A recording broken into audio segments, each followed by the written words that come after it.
Hello everyone, welcome to study cube. आज हम लोग governor general and viceroys के बारे में डिस्कस करेंगे। ये हर एग्ज़ाम में इससे क्वेश्चन रहते हैं, तो इसीलिए ये बहुत ज़रूरी हो जाता है कि गवर्नर जनरल, सारे गवर्नर जनरल्स के नाम और वो लोग कौन से ड्यूरेशन में आए थे, उनके ड्यूरेशन में क्या क्या घटनाएं घटी थी, ये सारे चीज़ आपको मालूम होना चाहिए। ये पार्ट 1 है, इसमें कुछ ही वाइस रॉय के बारे में हम लोग डिस्कस करेंगे। और आगे जानकारी के लिए हमारे चैनल को सब्सक्राइब करें और बेल आइकन को प्रेस करें ताकि वीडियो की नोटिफिकेशन आप तक पहुंचते रहे और आप इसे कंटिन्यूअस देखते रहें। आने वाले वीडियोस में हम सब डिस्कस करेंगे governor generals and viceroys के बारे में।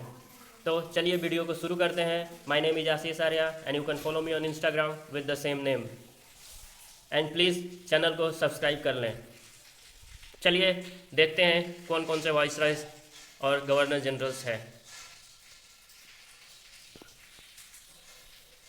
ये देखिए, हम लोग फर्स्ट लॉर्ड कर्जन यानी कि इस वीडियो लेक्चर में 1905 से हम लोग 1900 से स्टार्ट करेंगे और 1947 तक पूरा चलेंगे। ठीक है, अब जहाँ तक ये पॉसिबल हुआ इस वीडियोज़ में अब लगभग 4 गवर्नर जनरल्स के बारे में हम लोग कवर करेंगे। तो इसके भी बहुत सारे पार्ट्स होंगे, तो प्लीज़ चैनल को सब्सक्राइब करें ताकि नेक्स्ट वीडियो आप तक पहुंचते रहे। देखिए, लॉर्ड कर्जन, इसका ड्यूरेशन काल 1899 से 1905। ये बहुत इंपॉर्टेंट गवर्नर जनरल और बहुत ज़्यादा क्रूएल माना जाता है गवर्नर जनरल, क्योंकि इसने बहुत सारे ऐसे काम किए थे जो हमेशा इंडियंस स्ट्रगलर फ्रीडम फाइटर्स को हमेशा परेशान किया था। लॉर्ड कर्जन, याद रखिएगा, 1899 से 1905 तक इनके दौरान में क्या क्या हुआ था ये देखते हैं। अपॉइंटमेंट ऑफ पुलिस कमीशन, 1902 में पुलिस कमीशन अपॉइंट किया गया था और इसके जो चेयरमैन कौन थे? ये फ्रासर कमीशन चेयरमैन थे। फ्रासर कमीशन सेटअप हुआ था और इसी में सीआईडी जो खुफिया विभाग होते थे इस फ्रासर के द्वारा ही सेटअप किया गया था और लॉर्ड कर्जन के टाइम पर ही ये सेटअप हुआ था। तो याद रखिएगा, appointment of police commission in 1902 under the leadership of Fraser commission, ये इन्हीं के दौरान हुआ था। सेटअप ऑफ यूनिवर्सिटी कमीशन, देखिए यूनिवर्सिटी कमीशन भी सेटअप हुआ था। ये थॉमस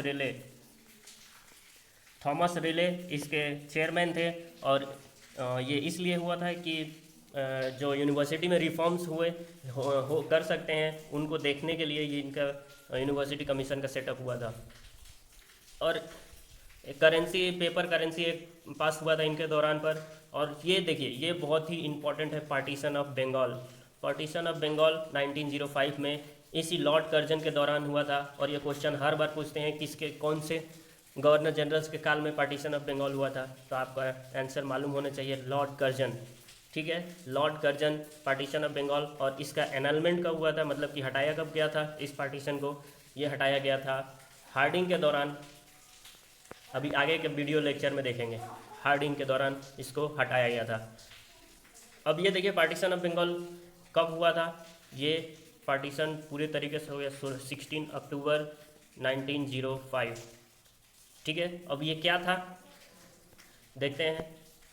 देखिए, पार्टीशन ऑफ बंगाल को 2 हिस्सों में बंगाल जो था, पहले का बंगाल जो अभी बांग्लादेश, वेस्ट बंगाल और Bihar, Jharkhand, some part of UP और उड़ीसा, ये सब भाग मिला करके सिर्फ एक बंगाल हुआ करता था, बहुत बड़ा रीजन था। तो इसी को 2 भागों में डिवाइड किया गया था। डिवाइड करने का विचार था लॉर्ड कर्जन का, एक ईस्ट बंगाल और एक वेस्ट बंगाल। और ये किस बेसिस पर हुआ था? On the basis of language के बेसिस पर, और एक हुआ था on the basis of religion, जाति के और भाषा के नाम पर और जाति के नाम पर ये दोनों डिवाइड हुआ था।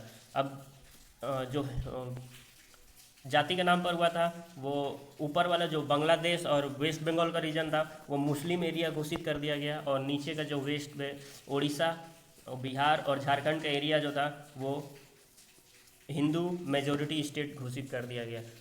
लेकिन इसका मेन रीज़न कुछ और था। मेन कारण ये था कि बंगाल बहुत, जो जितने भी रिवोल्यूशनरी एक्टिविटी हो रही थी, क्रांतिकारी, और जो नेता थे, जैसे लीडर सब थे, लीडर्स सब वहीं पनप रहे थे। उसका सेंटर था बंगाल रीजन, इसीलिए उन सबको तोड़ने के लिए, वीक करने के लिए ये कार्य किया गया था लॉर्ड कर्जन के द्वारा। तो याद रखिएगा, partition of Bengal, Lord Curzon 1905, ये 16 अक्टूबर 1905 याद रखिएगा। और देखिए विक्टोरिया मेमोरियल जो कि कलकत्ता में है, इन्होंने ही नींव रखी थी इसको बनाने के लिए। तो किसने? लॉर्ड कर्जन ने नींव रखी थी विक्टोरिया मेमोरियल बनाने के लिए, और ये पूरा हुआ था 1925 में, सॉरी 1921 में ये पूरा हो गया था इसका कंस्ट्रक्शन। तो याद रखिएगा। अब ये देखिए, ये कांग्रेस का अधिवेशन है, इंडियन नेशनल कांग्रेस का ये सेशन 1905 में बहुत इंपॉर्टेंट, बहुत बार क्वेश्चन पूछा गया है। गोपाल कृष्ण गोखले के द्वारा ये प्रिसाइड किया गया था, ठीक है, 1905। इसी में अब ये इम्पोर्टेंट क्यों है? क्योंकि इसी टाइम पार्टीशन ऑफ बंगाल हुआ था, ठीक है। तो याद रखिएगा गोपाल कृष्ण गोखले, और ये पॉलिटिकल गुरु माने जाते हैं महात्मा गांधी के। तो ये भी याद रखिएगा, महात्मा गांधी के पॉलिटिकल गुरु कौन है? गोपाल कृष्ण गोखले। 1906 ये दादा भाई नेहरू जी, ये बहुत ज़्यादा इम्पोर्टेंट हो जाता है। ये दादा भाई नेहरू जी 1906 कलकत्ता सेशन, क्योंकि इसी सेशन में स्वराज का यूज हुआ था पहली बार, और ये दादा भाई नेहरू जी के द्वारा दिया गया था, ठीक है, स्वराज। और पार्टीशन ऑफ बंगाल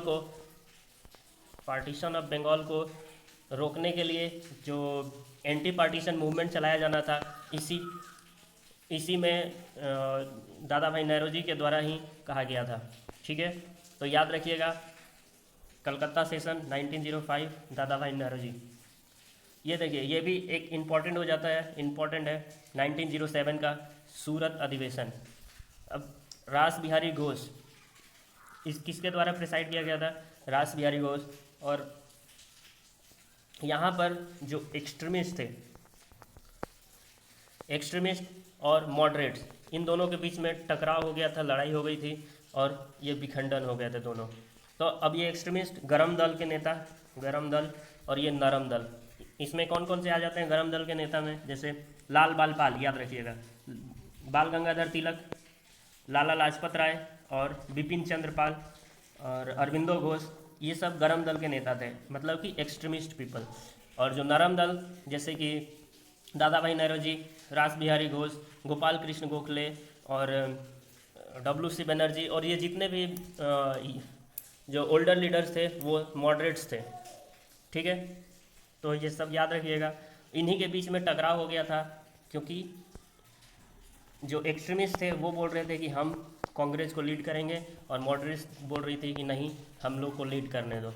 तो इसी के चलते इन दोनों में सूरत में स्प्लिट हुआ था, इसी का नाम बोलते हैं सूरत स्प्लिट। तो ये किसके दौरान हुआ था? ये भी याद रखिएगा, लॉर्ड कर्जन के टाइम पर ही हुआ था। नहीं, ये लॉर्ड कर्जन तो 1905 तक ही था, इसका हो जाएगा लॉर्ड मिंटो के टाइम पर। इसके बाद मिंटो आते हैं, तो सूरत स्प्लिट किसके टाइम पर हुआ था? तो लॉर्ड मिंटो के टाइम पर। और ये किसने, इसके कौन चेयरमैन थे? ये थे रास बिहारी घोष। और मद्रास सेशन जो 1908 में हुआ था, वे इन्हीं के दौरान हुआ था, ठीक है। चलिए अब सेकंड गवर्नर जनरल देखते हैं। उसके बाद लॉर्ड कर्जन के बाद लॉर्ड मिंटो आए थे 1905 से 1910, मतलब कि सब 5-5 ईयर का गैप है, तो याद रखिएगा। 1905 से 1910 लॉर्ड मिंटो को क्या कहा जाता है? और फादर ऑफ सेपरेट इलेक्टोरेट्स। जो मोर्ले मिंटो रिफॉर्म आया था 1909 में, इसमें ये कहा गया था कि मुस्लिम सिर्फ मुस्लिम को ही वोट दे सकते हैं, तो इनको फादर ऑफ सेपरेट इलेक्टोरेट्स भी कहा जाता है।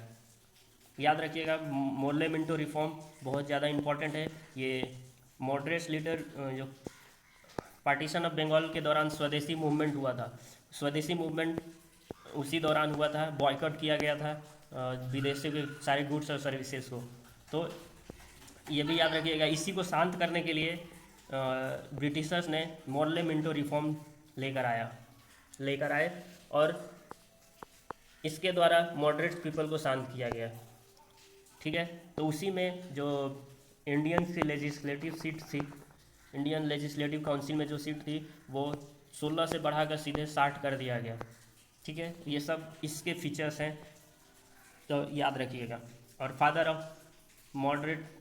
ऑफ इलेक्टोरेट्स किसको बोला जाता है, सेपरेट इलेक्टोरेट्स, ये लॉर्ड मिंटो को। ये बहुत बार क्वेश्चन आया हुआ है, तो याद रखिएगा। अब ये स्वदेशी मूवमेंट मैंने बता दिया, पार्टीशन ऑफ बंगाल के दौरान ये स्वदेशी मूवमेंट स्टार्ट हुआ था। Boycott of foreign goods and services, लोग कपड़े जला रहे थे, जिस फॉरेन के प्रोडक्ट्स थे उन सबको बर्न किया जाता था इस स्वदेशी मूवमेंट के दौरान। इसका थीम ये था कि स्वदेशी 20 स्वदेशी 22 स्वदेशी, मतलब कि स्वदेश के रहो और स्वदेश के खरीदो। ठीक है, ये उसका थीम था। सूरत स्प्लिट, अभी मैंने बताया मॉडरेट और एक्सट्रीमिस्ट के बीच में ये स्प्लिट हो गया था, तो इसी को ये किसके दौरान हुआ था, लॉर्ड मिंटो के टाइम पर। और इसी की वजह से क्या हुआ, अब जैसे कोई भी जो उग्र नेता, जो गरम दल के नेता थे, सब रिटायर हो गए और जो तिलक को जेल भेज दिया गया 8 साल के लिए। तो जो नेता थे, जो गरम दल के नेता थे, जो युवा थे, वो सब बिखर गए और रिवॉल्यूशनरी मूवमेंट में चले गए। अब रिवॉल्यूशनरी मूवमेंट ये बहुत बड़ा लेक्चर हो जाएगा, इसको मैं अलग से लेक्चर में पढ़ाऊँगा, तो याद रखिएगा ये उसी की वजह से हुआ था, क्योंकि जो यंगेस्ट जो लीडर्स थे वो एब्सेंट हो गए और ये रास्ता भटक गए। इनका जो पाथ था वो भटकने की वजह से ये लोग इस एक्टिविटी में आ गए। अब रिवॉल्यूशनरी एक्टिविटीज़ में क्या क्या आ जाता है, जैसे कि मैं आपको थोड़ा सा हिंट दे देता हूँ। जैसे अलीपुर कंस्पिरेसी केस हो गया, लोग ये सोचने लगे कि हम लोग खुद से ब्रिटिशर्स को मार करके यहाँ से भगा देंगे, इनकी सोच ये थी। तो याद रखिएगा ये सब। जैसे मर्डर की अटेम्प्ट टू मर्डर किंग्सफोर्ड के ऊपर हमला कर दिया गया था, दिल्ली में बम गिराया गया था, ये सब चीज़ें आ जाती है रिवॉल्यूशनरी एक्टिविटीज़ में। ठीक है, गदर पार्टी। ठीक है, चलिए नेक्स्ट देखते हैं। अब ये वाइस रॉय देखिए, लॉर्ड हार्डिंग 1910 से यहाँ पर 1916 होगा। ठीक है, 1916 लॉर्ड हार्डिंग। देखिए, पहले लॉर्ड याद रखिएगा, लॉर्ड कर्जन, उसके बाद लॉर्ड मिंटो और उसके बाद लॉर्ड हार्डिंग। ठीक, लॉर्ड हार्डिंग के बाद आते हैं लॉर्ड चेम्सफोर्ड। तो ये 4 अभी याद रखिए, लॉर्ड कर्जन, 5 साल के गैप के बाद फिर लॉर्ड मिंटो, फिर 5 साल के गैप के बाद हार्डिंग के बाद फिर चेम्सफोर्ड। तो याद रखिएगा। ये देखिए, अभी मैंने बताया annulment of partition of Bengal 1911, ये बंगाल का विभाजन रुकवा दिया गया था, क्योंकि इसी टाइम किंग जॉर्ज पंचम थे, वो भारत आए थे और उसी टाइम कैपिटल भी ट्रांसफ़र हुआ था। अब ये पहले कैपिटल कहाँ थी, पहले कैपिटल कोलकाता में थी, अब कोलकाता से दिल्ली कर दिया गया है। और ये क्वेश्चन पूछा जाता है हर साल बीपीएससी यूपीएससी में कि कब किया गया था ट्रांसफ़र, तो कोलकाता से दिल्ली शिफ्ट कर दिया गया था कैपिटल को, राजधानी को 1911 में।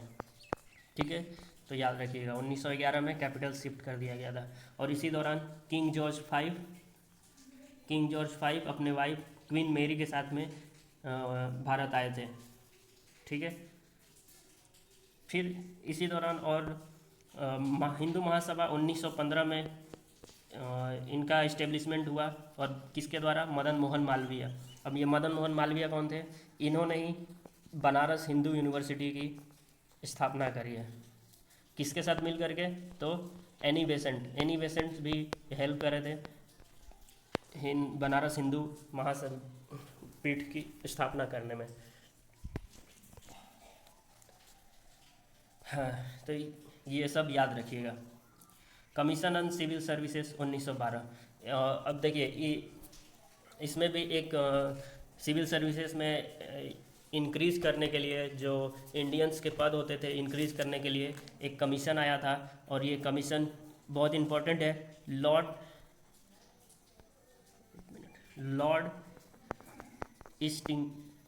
इस्टिंगटन, लॉर्ड इस्लिंगटन ये चेयरमैन थे इस कमेटी के, लॉर्ड इस्लिंगटन कमेटी, ताकि जो पोस्ट हैं इंडियंस के लिए वो बढ़ाया जाए सिविल सर्विसेज में। ठीक है, याद रखिएगा, ये सब बहुत इम्पोर्टेंट है। लॉर्ड इस्लिंगटन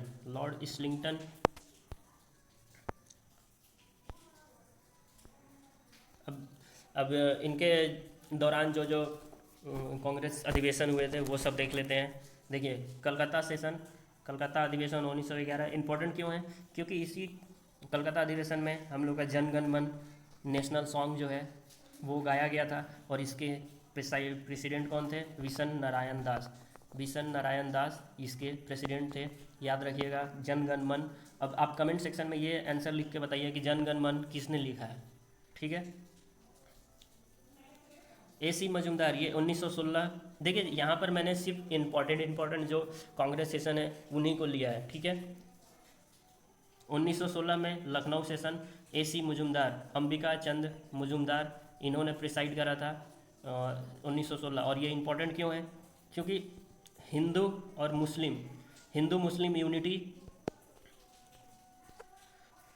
मुस्लिम यूनिटी जो हुई थी वो इसी लखनऊ सेशन में हुई थी। ठीक है, जो और भी इसके अंदर जैसे हिंदू में मॉडरेट और एक्सट्रीमिस्ट जो विभाजित हो गए थे वो इसी दौरान मॉडरेट और एक्सट्रीमिस्ट भी फिर मिल गए, और फिर हिंदू और मुस्लिम भी मिल गए, तो सबका संगठन एक ही लखनऊ सेशन में बना, इसीलिए ये इंपॉर्टेंट हो जाता है। और ये हर साल क्वेश्चन पूछते हैं। AC मजूमदार याद रखिएगा। और कलकत्ता अधिवेशन ये क्यों इंपॉर्टेंट है? एनिवेशन, क्योंकि ये पहली महिला, याद रखिएगा भारतीय महिला ये नहीं है, सरोजनी नायडू, जो कि 1925 कानपुर अधिवेशन में सरोजनी नायडू भारतीय महिला पहली थी जो कांग्रेस को प्रिसाइड करा था। और ये पहली महिला है कोई भी देश, मतलब ये तो आयरलैंड की थी, जो फर्स्ट महिला प्रेसिडेंट ऑफ कांग्रेस सेशन, ये है एनी बेसेंट। ठीक है, चलिए लॉर्ड चेम्सफोर्ड के बारे में देखते हैं। ये बहुत इम्पोर्टेंट, इनके कार्यकाल में बहुत ज़्यादा इम्पोर्टेंट सारे हुआ था। ये देखिए होम रूल मूवमेंट हुआ था, लखनऊ पैक्ट ये तो मैंने बता दिया, चंपारण खेड़ा और अहमदाबाद सत्याग्रह जो गांधी जी के द्वारा, गांधी जी का आगमन भी इसी लॉर्ड चेम्सफोर्ड के हुआ था। गांधी जी के कब भारत आए थे? 9 जनवरी 1914 में। तो प्रवासी भारतीय दिवस उस टाइम से मनाते हैं हम लोग। ठीक है, और मॉन्टेग्यू चेम्सफोर्ड रिफॉर्म आया था 1919 में, रॉलेट एक्ट आया था, और जलियांवाला बाग मैसेकर जो कि सबको मालूम है 13 अप्रैल 1919 को ये घटना हुई थी, जलियांवाला बाग हत्याकांड। तो ये सब याद रखिएगा 13 अप्रैल को। अब ये खेड़ा गांधी जी का आगमन हुआ था, तो याद रखिएगा ये आकर के सबसे पहले केक खाए थे। केक का मतलब हो गया C for Champaran, A for Ahmedabad और K फॉर खेड़ा। तो तीनों याद रखिएगा, पहले चंपारण सत्याग्रह हुआ, फिर अहमदाबाद हुआ, फिर खेड़ा सत्याग्रह हुआ, तीनों याद रखिएगा। अब ये home rule league movement, home rule league ये जब तिलक जब जेल से बाहर आए थे तब home rule league movement start हुआ था। और ये किसके साथ में मिल करके कौन कौन ने किया था? एक तिलक ने महाराष्ट्र के साइड में, बॉम्बे को छोड़ करके महाराष्ट्र और बाकी अदर स्टेट में एनी बेसेंट के द्वारा ये लॉन्च किया गया था, ये होम रूल लीग मूवमेंट। ठीक है, एनी बेसेंट का जो न्यूज़पेपर बहुत इंपॉर्टेंट है, न्यू इंडिया, एनी बेसेंट के न्यूज़पेपर है न्यू इंडिया, कॉमनवेल्थ,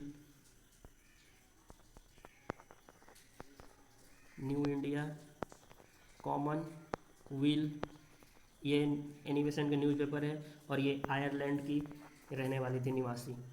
ये सब याद रखिएगा। इन्होंने ही एक थियोसॉफिकल मूवमेंट की शुरुआत इन्होंने ही करी थी।